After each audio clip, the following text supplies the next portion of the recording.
All right, let's talk about burnout. And let's get one thing straight right off the bat. We need to reframe this whole thing. This isn't about some personal failure on your part. Not at all.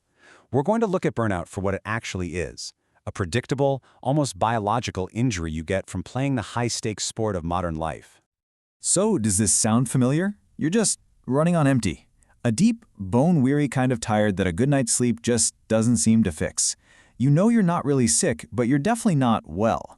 It's this feeling that's become the background noise for so many of us. But what if I told you there's a very clear reason for it? Okay, here's the central idea for today. If you're a knowledge worker, and most of us are, you are what we're going to call a corporate athlete.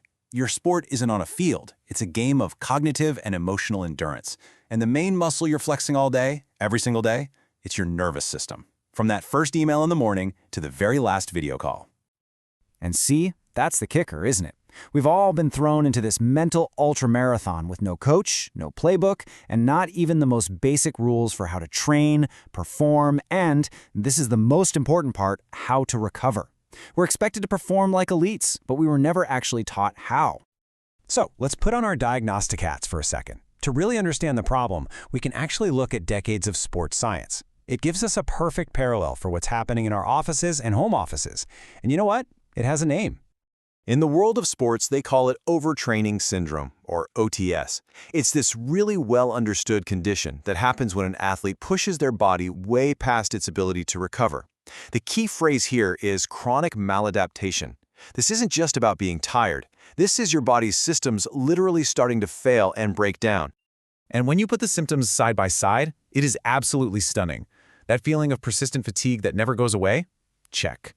A noticeable drop in your performance, whether that's on the track or in your quarterly review? Check. Feeling more irritable, more anxious, and just losing your motivation? Oh yeah, double check. It's the exact same injury, just playing out in a different arena. But get this, the similarities are more than just skin deep. We're talking about real, measurable, biological changes. In both cases, your main stress hormone, cortisol, goes completely haywire. Both show a drop in what's called heart rate variability, or HRV. You could think of HRV as a sign of how flexible and resilient your nervous system is. When it's low, it means your rest and digest system is basically offline. And finally, both lead to a weaker immune system. You start getting sick all the time. So here's the big takeaway from all this. Burnout isn't some mystery. It's not a weakness of your character. It's just a feature of our biology.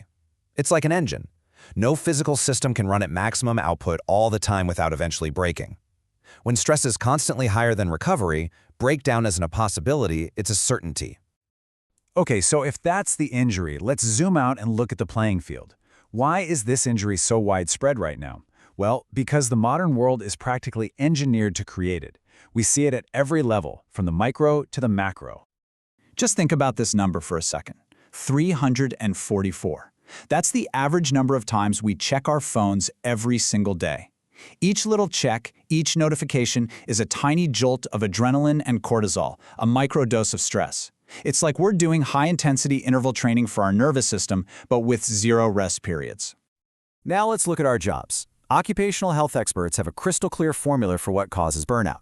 They call it a high-strain job, and it's simple. You have really high demands, crazy workloads, impossible deadlines, but you have very low control. You have little to no say in how or when you do your work. It's the feeling of being trapped on a speeding train with absolutely no access to the brakes.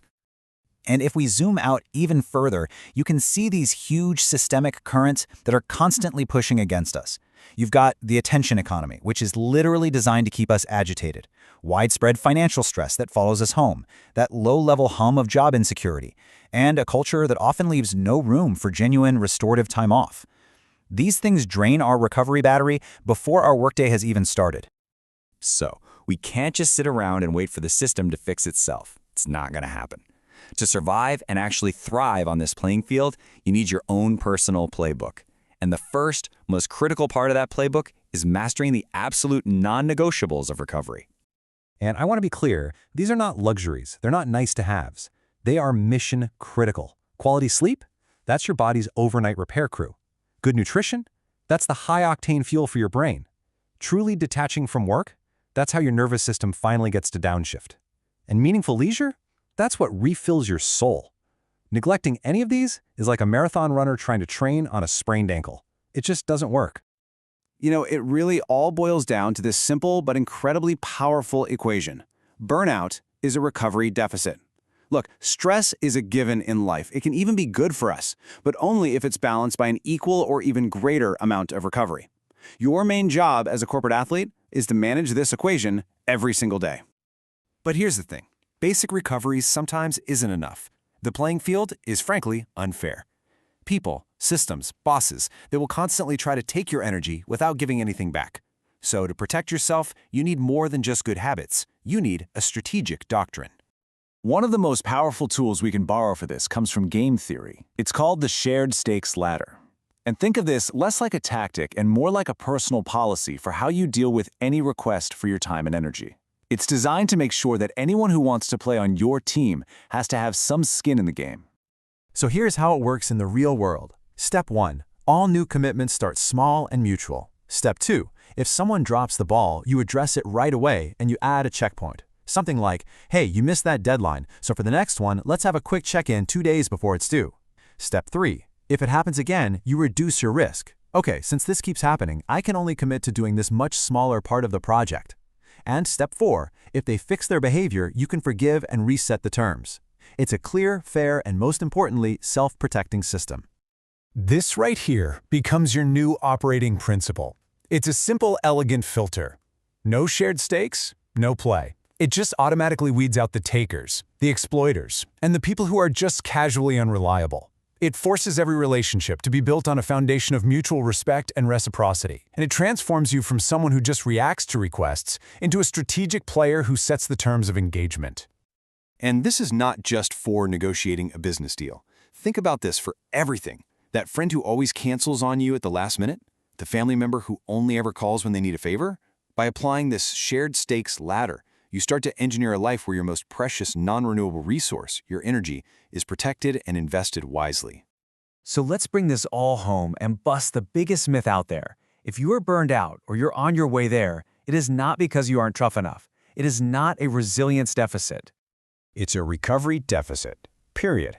It's a completely rational biological response to an irrational set of expectations that have been placed on you.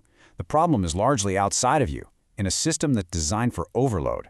But the power to manage your own recovery and to set your own terms, that power is entirely internal. And that's really the question I want to leave you with. Anybody can work hard. Anyone can grind themselves into dust. That's just training. But training smart?